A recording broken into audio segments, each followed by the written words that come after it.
Hello दोस्तों, स्वागत है आपका हमारे YouTube channel target exam only पर। उम्मीद है आप सब बहुत ही अच्छे होंगे और आप अपने यूपी टीईटी की जो परीक्षा है उसकी तैयारी अच्छे से कर रहे होंगे। तो आज हम फिर से यहाँ पर क्लास में कनेक्ट हुए हैं। जैसे कि आपको पता है, हम आपके लिए अग्नि परीक्षा बैच लेके आए हुए थे और इस बैच के तहत हम आपके लिए टीईटी की परीक्षा की तैयारी करा रहे हैं और इसमें हम अभी आपके लिए प्रैक्टिस सेशन लेके आए हैं। और इस प्रैक्टिस सेशन में आपको पता है, मैं आपके लिए हिंदी के सब्जेक्ट वाइज प्रैक्टिस करा रही हूँ। इससे पहले की क्लास में हमने वर्णमाला की प्रैक्टिस की थी और मैंने आपको वर्णमाला के उसमें सारे क्वेश्चंस कराए हैं जो आपके आ सकते हैं और आए हुए भी हैं। ठीक है, तो अगर आपने क्लास वो नहीं देखी है तो आप हमारे चैनल पर जाकर देख सकते हैं। और इस अग्नि परीक्षा बैच के तहत हम आपके लिए अच्छे से कंटेंट भी दे रहे हैं और फ्री ये सारी क्लासेस आपको प्रोवाइड कराई जा रही हैं। अगर आपने हमारी ईवीएस की और संस्कृत की क्लासेस नहीं देखी हैं तो वो भी आप देख सकते हैं। मैम ने आपको संस्कृत बहुत अच्छे से पढ़ाई है और सर भी आपके लिए प्रैक्टिस सेशन चला रहे हैं आपके पेपर के लिए। ठीक है, तो आज हम जैसे आप देख रहे हैं, आज हम जो करने वाले हैं वो हम करेंगे विराम चिन्ह। क्या करेंगे? विराम चिन्हों को करेंगे और इसके तहत हम देखेंगे कि कौन कौन से क्वेश्चन आपके लिए इंपॉर्टेंट है और कौन से आ सकते हैं। और इसमें मैंने आपके लिए प्रीवियस ईयर भी डाले हैं। ठीक है, तो जल्द से जल्द हमारे साथ जुड़ जाइए हमारी क्लास में। और अगर आप चैनल पर नए हैं तो चैनल को सब्सक्राइब कर लेना और अपने बेल आइकन को अच्छे से प्रेस कर लेना ताकि आपको हमारी क्लासेस का नोटिफिकेशन टाइम टू टाइम मिल जाए और आप क्लास में टाइम से आ सकें। और जैसे कि आप यहाँ पर देख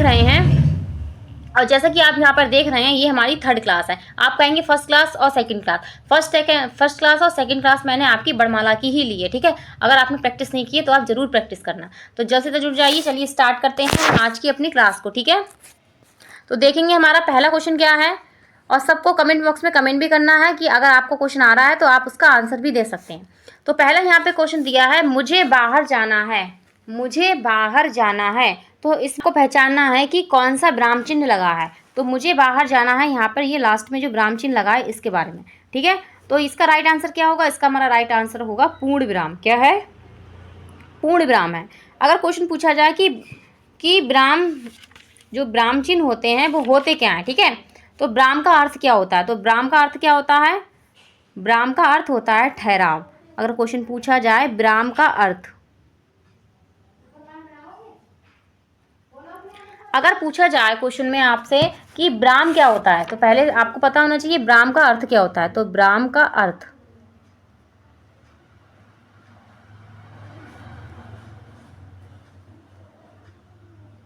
कुछ हम बेसिक जानकारियां ले लेते हैं। ठीक है, क्लास को स्टार्ट करने से पहले।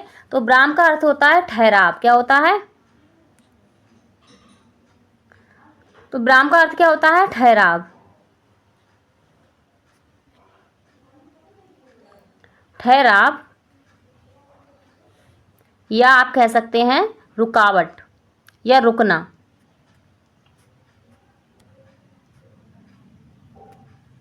ठीक है, और अगर आपसे पूछा जाए कि विराम चिन्हों की संख्या कितनी है तो श्री कामता प्रसाद गुरुजी ने, क्या है, श्री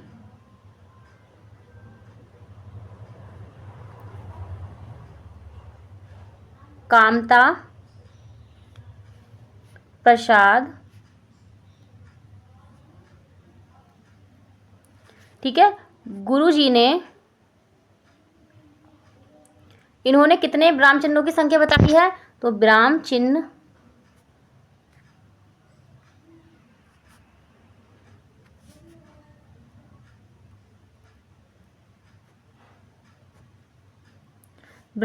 कितने बताए हैं? 20 बताए। कितने बताए हैं? 20 बताए। ठीक है, अगर पूछा जाता है क्वेश्चन श्री कामता प्रसाद गुरु जी के द्वारा, श्री कामता प्रसाद गुरु ने विराम चिन्ह के कितने प्रकार बताए हैं या कितने प्रकार के विराम चिन्ह बताए हैं, तो 20 प्रकार के। कितने प्रकार के? 20 प्रकार के इन्होंने विराम चिन्ह बताए हैं। ठीक है, तो अब हम चलते हैं आगे, देखेंगे अपना नेक्स्ट क्वेश्चन क्या है। अगला क्वेश्चन हमारा सेकंड नंबर दिया है कि किसी पद, उपवाक्य आदि की विशेषता दिखाने के लिए शब्द के नीचे एक रेखा खींचते हैं, उसे कहते हैं। तो किसी पद, उपवाक्य आदि की विशेषता दिखाने के लिए शब्द के नीचे जो रेखा खींचते हैं उसको हम क्या कहते हैं? तो यहाँ पे हमारा राइट आंसर क्या होगा? उसे हम कहते हैं अधोरेखा चिन्ह। क्या कहते हैं? अधोरेखा चिन्ह कहते हैं। तो यहाँ पे सेकंड वाला हमारा राइट आंसर होगा।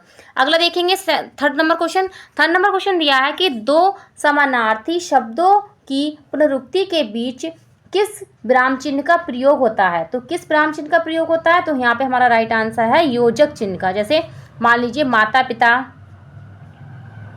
माता, ठीक है, पिता, और हम लिखते हैं बार बार, बार बार, ठीक है। तो यहाँ पे भी हम किसका लगाते हैं चिन्ह? योजक चिन्ह का प्रयोग करते हैं। अब चलते हैं फोर्थ नंबर क्वेश्चन की तरफ। फोर्थ नंबर क्वेश्चन दिया है कि क्वेश्चन हमारा क्या दिया है फोर्थ नंबर की? कोष्टांगित विराम चिन्ह का नाम क्या है? तो बताना है कोष्टांगित विराम चिन्ह का नाम। तो यहाँ पे हमारा राइट आंसर क्या होगा? अर्धविराम। अर्धविराम को ही हम कोष्टांगित विराम चिन्ह कहते हैं। अब चलते हैं फिफ्थ नंबर क्वेश्चन की तरफ। फिफ्थ नंबर हमारा क्वेश्चन दिया है कि यहाँ पर ये चिन्ह दिया हुआ है और पूछा गया है कि विराम चिन्ह प्रयुक्त होता है। तो ये वाला जो चिन्ह दिया है यहाँ पे, ये हमारा कहाँ पे प्रयोग होता है? तो विराम चिन्ह तुलना सूचक है, लाघव है या संयोजक है? तो यहाँ पे राइट आंसर क्या होगा? ये हमारा है तुलना सूचक है। क्या है? तुलना सूचक चिन्ह है। आगे चलते हैं अगले क्वेश्चन की तरफ। 6 नंबर क्वेश्चन दिया है कि किसी वाक्य में विराम चिन्ह का उचित प्रयोग नहीं है। तो यहाँ पे बताना है, क्वेश्चन नंबर 6 दिया है कि किस वाक्य में विराम चिन्ह का उचित प्रयोग नहीं है। तो किसका उचित प्रयोग नहीं है? इस तरीके से आपको सेंटेंसेस भी दे दी जाएंगे, इस तरीके से आपको वाक्य दे दी जाएंगे, उसमें आपको पहचानना है, ठीक है। तो यह है, मैं मनुष्य में मानवता देखना चाहती हूँ, उसे देवता बनने में उसे देवता बनाने में मेरी इच्छा नहीं है। अगला दिया है, यह दूर से, बहुत दूर से आ रहा है। थर्ड दिया है, सुनो सुनो वह गा रही है। अब फोर्थ यहाँ पर दिया है कि प्रिय महाशय मैं आपका आभारी हूँ। तो यहाँ पे बताना है गलत कौन सा है। तो राइट आंसर क्या होगा? यहाँ पे हमारा राइट आंसर है हमारा सी वाला राइट आंसर है। कौन सा राइट आंसर है? सी यहाँ पे राइट आंसर है, ठीक है। अब हम चलते हैं अगले क्वेश्चन की तरफ। अगला क्वेश्चन हमारा दिया है 7th नंबर है कि विराम चिन्ह प्रयुक्त होता है। तो यहाँ पे विराम चिन्ह जो यहाँ पे ये चिन्ह दिया है इस तरीके से, ये कहाँ पे प्रयोग होता है? तो राइट आंसर इसका क्या होगा? इसका राइट आंसर होगा संयोजक चिन्ह है। ये कौन सा चिन्ह है? संयोजक चिन्ह है। आगे चलते हैं अगले क्वेश्चन की तरफ। 8 नंबर क्वेश्चन दिया है, जहाँ वाक्य की गति अंतिम रूप ले ले, विचार में तार टूट जाए, वहाँ किस चिन्ह का प्रयोग किया जाता है? तो यहाँ पे किस चिन्ह का प्रयोग किया जाता है? तो राइट आंसर इसका क्या होगा? 8 नंबर का, इसका हमारा राइट आंसर होगा पूर्ण विराम का। किसका? पूर्ण विराम का प्रयोग करते हैं। अगला क्वेश्चन देखेंगे। 9 नंबर क्वेश्चन दिया है कि किसी की कही हुई बात को स्पष्ट करने के लिए वाक्य के अंत में किस चिन्ह का प्रयोग करते हैं? तो वाक्य के अंत में हम किसका प्रयोग करते हैं? तो यहाँ पे विवरण चिन्ह का प्रयोग करते हैं। किसका? विवरण चिन्ह का प्रयोग करते हैं। आगे देखते हैं अगले क्वेश्चन की तरफ। अगला 10 नंबर क्वेश्चन है कि किसी अक्षर या शब्द पर विशेष बल देने के लिए किस चिन्ह का प्रयोग किया जाता है? किसी अक्षर या शब्द पर विशेष बल देने के लिए किस चिन्ह का प्रयोग किया जाता है? तो यहाँ पे हम किसका कौन से चिन्ह का प्रयोग करते हैं? इसका हमारा 10 नंबर का राइट आंसर क्या होगा? इसका राइट आंसर होगा इकहारा उदाहरण। किसका? इकहारा उदाहरण का करते हैं। और पूछा जाए इकहारा उदाहरण का चिन्ह कैसे लगाते हैं? क्या है? इकहारा उदाहरण यहाँ पे राइट आंसर होगा हमारा, ठीक है। अगर आपसे पूछा जाए कि इकहारा उदाहरण का हम चिन्ह लगाएंगे तो कैसे लगाएंगे? तो इकहारा जो उदाहरण होता है, तो इकहारा उदाहरण का चिन्ह कैसे लगाते हैं? इसका जो चिन्ह लगता है वो इस तरीके से लगता है, ठीक है। इसका चिन्ह कैसे लगता है? इसका चिन्ह लगता है इकहारा उदाहरण का से हम जैसे हम कॉमा के अंदर किसी चीज़ को बंद कर देते हैं तो इस तरीके से इसका चिन्ह लगता है, ठीक है। और इकहारा, अब यहाँ पे दुकारा उदाहरण कैसे लगाते हैं? अगर दुकारा उदाहरण का चिन्ह पूछा जाता, अगर दुकारा उदाहरण का पूछा जाता तो जो हम डबल इन्वर्टेड कॉमा लगाते हैं कि डबल हम जो डबल लगाते हैं इस तरीके से, ठीक है, ये क्या होता है, दुकारा होता है। क्या होता है, दुकारा होता है। जब हम इसको 2 बार लगाएंगे तो ये दुकारा होगा, अब 1 बार लगाएंगे तो क्या होगा, इकारा होगा। ठीक है, तो आई होप आप इसको समझ गए होंगे। आगे चलते हैं अगले क्वेश्चन की तरफ। 11 नंबर क्वेश्चन देखेंगे। क्वेश्चन दिया है, निम्न में प्रश्नवाचक चिन्ह कौन सा है। तो पता है सबको कि यहाँ पे प्रश्नवाचक चिन्ह हमारा ये फर्स्ट वाला है। ठीक है, आगे चलते हैं अगले क्वेश्चन की तरफ। अगला क्वेश्चन 12 नंबर है कि निम्नलिखित में से प्रश्नवाचक चिन्ह कौन सा है। तो रिपीटेड क्वेश्चन है, तो यहाँ पे ये वाला प्रश्नवाचक चिन्ह है। अगला क्वेश्चन देखेंगे, 13 नंबर क्वेश्चन दिया है, निम्नलिखित में से निर्देशन चिन्ह कौन सा है। तो निर्देशन चिन्ह यहाँ पे कौन सा है, तो इसका राइट आंसर क्या होगा, हमारा नंबर का हमारा राइट आंसर क्या होगा, यहाँ पे होगा लास्ट वाला हमारा 4th पॉइंट। ठीक है, अगला क्वेश्चन देखेंगे। 14 नंबर क्वेश्चन दिया है कि निम्नलिखित में से विराम चिन्ह का प्रकार नहीं है। तो यहाँ पे विराम चिन्ह का प्रकार कौन सा नहीं है ये बताना है। तो यहाँ पे जो निर्देशक है ये भी होता है, निर्देशक चिन्ह भी होता है, लाघव चिन्ह भी होता है और विवरण चिन्ह भी होता है, लेकिन यहाँ पे जो उपदेशक जो होता है ये नहीं होता है। आगे चलते हैं अगले क्वेश्चन की तरफ। 15 नंबर क्वेश्चन दिया है कि जहाँ वाक्य की गति अंतिम रूप ले लेती है, विचार की तार टूट जाए, वहाँ किस चिन्ह का प्रयोग करते हैं। तो ये भी क्वेश्चन आपका क्या है, रिपीटेड क्वेश्चन है। तो इसका हमारा राइट आंसर क्या होगा, पूर्ण विराम का। किसका, पूर्ण विराम का प्रयोग हम करते हैं यहाँ पे। अगला क्वेश्चन देखेंगे। 16 नंबर क्वेश्चन दिया, निम्नलिखित में से कौन सा अल्प विराम चिन्ह है। तो अल्प विराम यहाँ पे कौन सा चिन्ह है आपको बताना है। अल्प विराम कौन सा चिन्ह है, यहाँ पे अल्प विराम कोई भी नहीं दिया है। अल्प विराम आपका इस तरीके से लगता है, कैसे लगता है, इस तरीके से लगता है अल्प विराम। ठीक है, आगे चलते हैं अगले क्वेश्चन की तरफ। 17 नंबर क्वेश्चन दिया है कि आपका ये प्लस प्लस रेखांकित चिन्ह कौन सा है। तो ये कौन सा चिन्ह है ये बताना है आपको।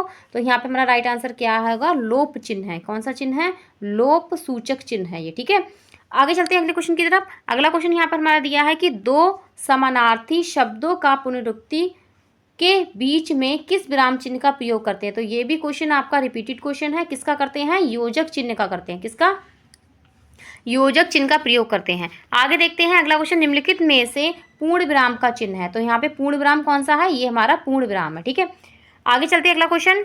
अगला क्वेश्चन हमारा क्या दिया है, 20 नंबर है। ओहो, बहुत कठिन समय आया है, दिए गए वाक्य में उचित विराम चिन्ह लगाइए।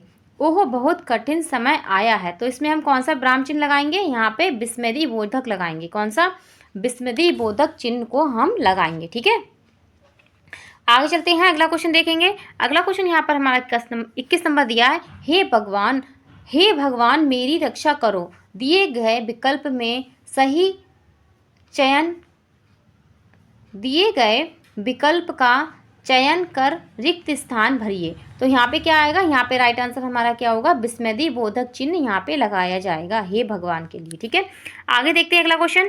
क्वेश्चन दिया है 22 नंबर, अरे वाह आपका आगमन तो आकस्मिक है, वाक्य में रिक्त स्थान पर किस विराम चिन्ह का प्रयोग होगा। तो यहाँ पे हमारा किसका प्रयोग होगा, यहाँ पे भी हमारा विस्मृति बोधक चिन्ह का प्रयोग होगा। ठीक है, विस्मृति बोधक चिन्ह। अब पूछा जाए कौन सा, कैसे लगाते हैं, इसको हम इस तरीके से लगाते हैं। ठीक है, विस्मृति बोधक, एक डंडा खींचते हैं, नीचे बिंदी लगा के विस्मृति बोधक हो जाता है। आगे देखते हैं अगला क्वेश्चन। अगला क्वेश्चन यहाँ पे हमारा दिया है, नेताजी ने कहा था, नेताजी ने कहा था तुम मुझे खून दो मैं तुम्हें आज़ादी दूंगा, इस वाक्य में कौन सा चिन्ह लगा है। तो इसमें कौन सा चिन्ह लगा है, जल्दी से बताइए कमेंट बॉक्स में। अभी हमने इसके बारे में डिस्कशन भी किया था। तो यहाँ पे उद्धरण चिन्ह लगा है। कौन सा, उद्धरण चिन्ह लगा है। ठीक है, क्योंकि इसे हमने कॉमा, उद्धरण चिन्ह तो लगा है इसमें, लेकिन यहाँ पे दोहरा लगा है। कौन सा, दोहरा वाला लगा है। अभी हमने डिस्कस किया था दोहरा और इकरा। ठीक है, तो दोहरा वाला लगा है यहाँ पे। आगे चलते हैं अगला क्वेश्चन। क्वेश्चन दिया है कि जहाँ वाक्य की गति अंतिम रूप ले लेती है, तो ये भी क्वेश्चन रिपीटेड है, तो विराम चिन्ह है, यहाँ पे पूर्ण विराम आएगा। अगला क्वेश्चन देखेंगे। क्वेश्चन दिया है कि निम्नलिखित चिन्हों में पूर्ण विराम को पहचानिए। तो यहाँ पे हमारा पूर्ण विराम हो जाएगा। अगला क्वेश्चन देखेंगे। नेक्स्ट क्वेश्चन दिया है कि उद्धरण चिन्ह का प्रयोग कहाँ होता है। तो उद्धरण चिन्ह का प्रयोग कहाँ पर हम करते हैं, पूछा गया है कि उद्धरण चिन्ह का प्रयोग कहाँ पे होता है। तो इसका प्रयोग हम कहाँ पे करते हैं, तो जब किसी कथन का ज्यों को त्यों, क्या है, ज्यों का त्यों उद्धृत किया जाए, तो वहाँ पे हम उद्धरण चिन्ह का प्रयोग करते हैं। ठीक है, आगे चलते हैं अगले क्वेश्चन की तरफ। अगला क्वेश्चन देखेंगे क्या दिया है। अब हम चलते हैं अगले क्वेश्चन की तरफ। अगला क्वेश्चन दिया है हंस पद किस विराम का एक और नाम है। तो हंस पद किस विराम का एक और नाम है, तो यहाँ पे राइट आंसर क्या होगा, त्रुटि विराम का। किसका, त्रुटि विराम का नाम है। तो इंपॉर्टेंट है, पूछ लिया जा सकता है आपसे क्वेश्चन। अगला क्वेश्चन देखेंगे, 28 नंबर क्वेश्चन दिया, निम्नलिखित में से कौन सा योजक चिन्ह है। तो यहाँ पे योजक चिन्ह कौन सा है, यहाँ पे ये वाला हमारा योजक चिन्ह है। अगला क्वेश्चन देखेंगे, क्वेश्चन दिया है कि निम्नलिखित वाक्यों में कौन सा वाक्य ब्राह्मित चिन्ह की दृष्टि से शुद्ध है। तो यहाँ पे शुद्ध चुनना है आपको, कौन सा है। तो पहला दिया है कि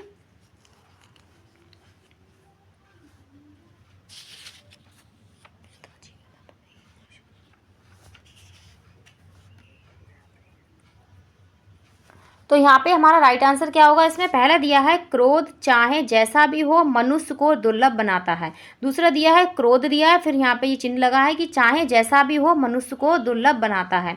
फिर दिया है क्रोध चाहे जैसा भी हो मनुष्य को दुर्लभ बना दिया जाता है। यहाँ पे लिखा तो सेम है, लेकिन यहाँ पे ब्राह्म चिन्हों में क्या है, अंतर है। ठीक है, तो उसको आपको पहचानना है। तो क्रोध चाहे जैसा भी हो, ब्राह्म चिन्ह लगा है, फिर मनुष्य को दुर्लभ बना देता है। तो यहाँ पे शुद्ध कौन सा तरीका से लिखा है, शुद्ध यहाँ पे लिखा है क्रोध के बाद हमारा क्या लगेगा, कॉमा लगेगा, मतलब कौन सा, अल्प विराम लगेगा। कौन सा लगेगा, क्रोध के बाद अल्प विराम लगेगा। फिर आएगा चाहे जैसा भी हो, फिर से अल्प विराम लगेगा, मनुष्य को दुर्लभ बना देता है। ठीक है, तो यहाँ पे हमारा सी वाला राइट आंसर होगा। ठीक है, आगे चलते हैं अगले क्वेश्चन की तरफ। अगला क्वेश्चन हमारा दिया है 30 नंबर, हंस पद ब्राह्म चिन्ह का प्रयोग होता है। तो हंस पद ब्राह्म चिन्ह का प्रयोग हम कहाँ पर करते हैं। तो राइट आंसर है लिखने में अक्षर छूटने का संकेत देने के लिए हम किसका करते हैं, हंस पद का प्रयोग करते हैं। ठीक है, हंस पद से क्वेश्चन पूछा जाता है। आगे चलते हैं, अगला क्वेश्चन 31 नंबर क्वेश्चन दिया है सही विराम चिन्ह वाला वाक्य है। तो यहाँ पे सही विराम चिन्ह वाला वाक्य आपको बताना है कौन सा है। ठीक है, दिया है छी तुमने तो नाम ही डुबो दिया। छी तुमने, फिर यहाँ पे विस्मृति बोधक चिन्ह लगा है, तो नाम डुबो दिया। अगला सी नंबर दिया है कि छी तुमने तो नाम ही डुबो दिया। फिर से दिया है छी तुमने तो नाम ही डुबो दिया। यहाँ पे क्या है, अंतर किस चीज़ का है, यहाँ पे अंतर है, किसका अंतर है, यहाँ पे जो है विराम चिन्हों का अंतर है। तो यहाँ पे राइट आंसर क्या होगा, सी वाला हमारा राइट आंसर होगा। ठीक है, कौन सा, सी राइट आंसर यहाँ पे हमारा होगा। आगे देखते हैं, अगले क्वेश्चन की तरफ चलेंगे। अगला क्वेश्चन दिया है हंस पद किस विराम चिन्ह का और नाम है। तो यहाँ पे हमारा त्रुटि किसका नाम है, ये हमारा लोप चिन्ह का, किसका, लोप चिन्ह का नाम है। ठीक है, अगला क्वेश्चन देखेंगे। अगला क्वेश्चन यहाँ पर दिया है विस्मृति चिन्ह की दृष्टि से कौन सा वाक्य शुद्ध है। तो यहाँ पे अब आपको शुद्ध वाक्य बताना है कि कौन सा वाक्य शुद्ध है। पहला दिया है पिता ने पुत्र से कहा देर हो रही है कब आओगे। फिर से दिया है कि पिता ने पुत्र से कहा कॉमा, पिता ने पुत्र कॉमा से कहा, यहाँ पे योजक चिन्ह लगा है, देर हो रही है कब आओगे। फिर दिया है पिता ने पुत्र से कहा देर हो रही है कब आओगे। तो यहाँ पे आपको बताना है सही कौन सा योजक चिन्ह लगा है, किसमें योजक चिन्ह सही लगा है। तो यहाँ पे हमारा जो सी वाला है, ये वाला योजक चिन्ह सही लगा है, क्योंकि जो पिता की कही गई बात है उसको कॉमा, उसको क्या है, हम डबल दोहरे चिन्ह में बंद करेंगे, और फिर यहाँ पे हमारा क्वेश्चन पूछा गया तो क्वेश्चन मार्क भी लगेगा, क्या लगेगा, प्रश्नवाचक चिन्ह भी लगेगा। अगला क्वेश्चन देखेंगे। क्वेश्चन दिया है जहाँ पूर्ण विराम की अपेक्षा कम और अल्प विराम से अधिक रुकना हो या अपेक्षा हो, वहाँ डैश चिन्ह का प्रयोग किया जाता है। तो वहाँ पे किस चिन्ह का प्रयोग किया जाता है, राइट आंसर होगा क्या, अर्ध विराम का, किसका, अर्ध विराम का प्रयोग किया जाता है। अगला क्वेश्चन देखेंगे। क्वेश्चन यहाँ पर दिया है हास्य शोक घृणा आश्चर्य जैसे भावों को व्यक्त करने के लिए चिन्ह का प्रयोग करते हैं। तो किसका करते हैं, विस्मृति बोधक चिन्ह का प्रयोग हम करते हैं। ठीक है, जब हास्य शोक और घृणा के चिन्हों में। ठीक है, आगे चलते हैं।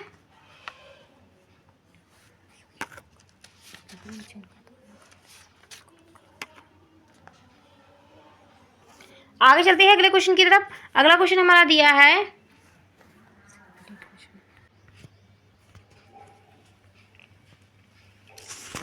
35 नंबर क्वेश्चन कंप्लीट होता है। अब चलते हैं 36 नंबर क्वेश्चन की तरफ।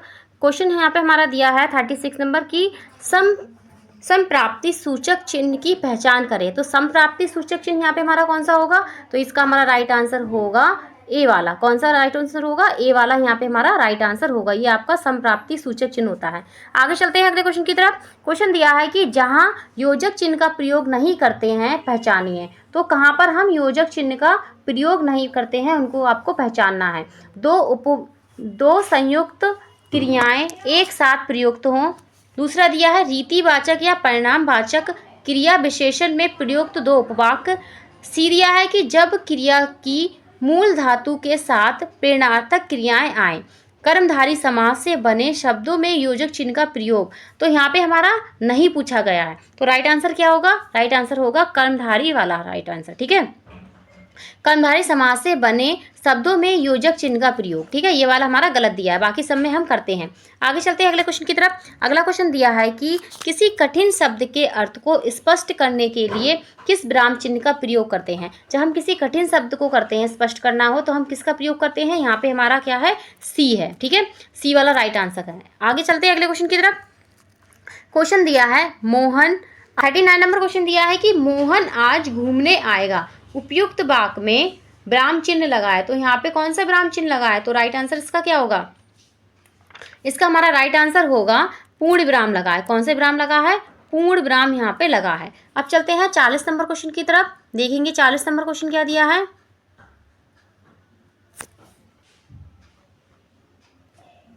हमारा 40 नंबर जो क्वेश्चन दिया है वो दिया निम्नलिखित में से कौन सा विकल्प विराम भेद और विराम चिन्ह को सुमेलित नहीं करता है। तो यहाँ पे कौन सा भेद है? तो आपको बताना है कौन सा है। बताइए मुझे कमेंट बॉक्स में कमेंट करके यहाँ पे राइट आंसर इसका क्या होगा।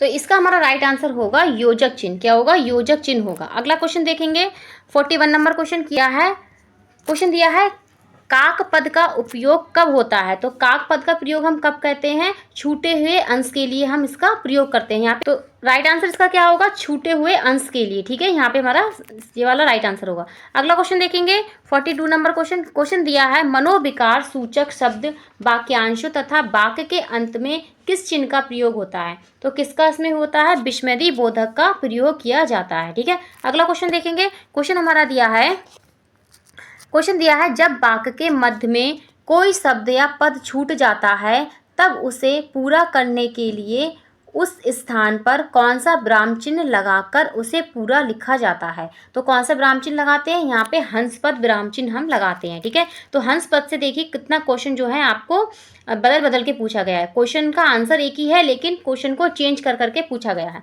अगला क्वेश्चन देखेंगे। क्वेश्चन हमारा दिया है किस वाक्य में विराम चिन्ह संबंधी विसंगति है। तो इसमें बताना है कौन सा जो है गलत लिखा हुआ है। सूर्यकांत त्रिपाठी निराला छायावाद के प्रमुख कवि थे। वह आपने तो कमाल कर दिया। आप कानपुर से कब आए। अगला दिया है राम श्याम और विजय दिल्ली गए हैं। तो यहाँ पे बताना है विसंगति कौन सी, मतलब जो गलत कौन सा लिखा है। तो राइट आंसर हमारा फर्स्ट वाला है। ये फर्स्ट जो है गलत लिखा हुआ है। अगला क्वेश्चन देखेंगे। अगला क्वेश्चन यहाँ पर दिया है इनमें से अर्धविराम चिन्ह कौन सा है। तो अर्धविराम चिन्ह बताना कौन सा। तो यहाँ पे हमारा राइट आंसर क्या होगा? बी वाला हमारा क्या है? अर्धविराम चिन्ह है। क्या है? बी वाला हमारा अर्धविराम चिन्ह है। नेक्स्ट क्वेश्चन देखेंगे। क्वेश्चन दिया है वाक्य में क्षण भर ठहरने के लिए प्रयुक्त चिन्ह है। तो वाक्य में हम क्षण भर ठहरते हैं तो हम अल्प विराम का प्रयोग करते हैं। किसका? अल्प विराम का। अगला क्वेश्चन देखेंगे 47 नंबर क्वेश्चन यहाँ पर दिया है श्री कामता प्रसाद गुरुजी के अनुसार विराम चिन्हों को किस भाषा से लिया हुआ माना गया है। तो किस भाषा से लिया हुआ है, ये इंपॉर्टेंट क्वेश्चन है आपके लिए, क्योंकि यहाँ पे पूछा गया है कि कामता प्रसाद गुरुजी ने जो विराम चिन्ह है इनको किस भाषा से लिया गया है। तो राइट आंसर क्या है? अंग्रेजी भाषा से लिया गया है। किससे? अंग्रेजी भाषा से लिया गया है। ठीक है, ये क्वेश्चन आपके लिए इंपॉर्टेंट है। ठीक है, अब पूछा जाए कामता प्रसाद गुरुजी ने जो विराम चिन्हों की संख्या कितनी बताई है? 20 बताई है। कितनी बताई है? संख्या कितनी बताई विराम चिन्हों की? संख्या ये इन्होंने आपकी 20 संख्या बताई है। ठीक है, इसको भी आप याद रखना। अगला क्वेश्चन देखेंगे। यहाँ पर दिया है, यहाँ पे चिन्ह दिया है कि कॉन्स्टिक्यूंट विराम चिन्ह क्या है। तो इसका आपको बताना है ये है क्या। तो राइट आंसर यहाँ पे हमारा क्या होगा? ये हमारा क्या है? तो यहाँ पे हमारा राइट आंसर होगा ये हमारा है ऊर्ध्व विराम। कौन सा है? ऊर्ध्व विराम है। ठीक है, अगला क्वेश्चन देखेंगे। अगला क्वेश्चन हमारा इसके बाद दिया है। क्वेश्चन दिया है कि त्रुटिपूरक शब्द के लिए किस चिन्ह का प्रयोग करते हैं? तो त्रुटिपूरक शब्द के लिए हम इसका यहाँ पे जो लास्ट में फोर्थ वाला है इसका प्रयोग करते हैं। ठीक है, अगला क्वेश्चन देखेंगे, इसे हम हंस पद भी कहते हैं। क्वेश्चन दिया है कि तुल्यता सूचक चिन्ह, क्या दिया है? तुल्यता सूचक चिन्ह यहाँ पे कौन सा है ये आपको बताना है। तो यहाँ पे हमारा राइट आंसर क्या होगा? तुल्यता सूचक चिन्ह जो होता है हमारा ये वाला होता है। कौन सा? ये वाला होता है। ठीक है, जैसे हम मान लीजिए पाषाण लिख रहे हैं तो पाषाण के लिए हम और क्या कहेंगे? पत्थर कहेंगे। तो यहाँ पे हम बराबर लगा सकते हैं। जैसे हमने पाषाण लिखा, क्या लिखा? पाषाण।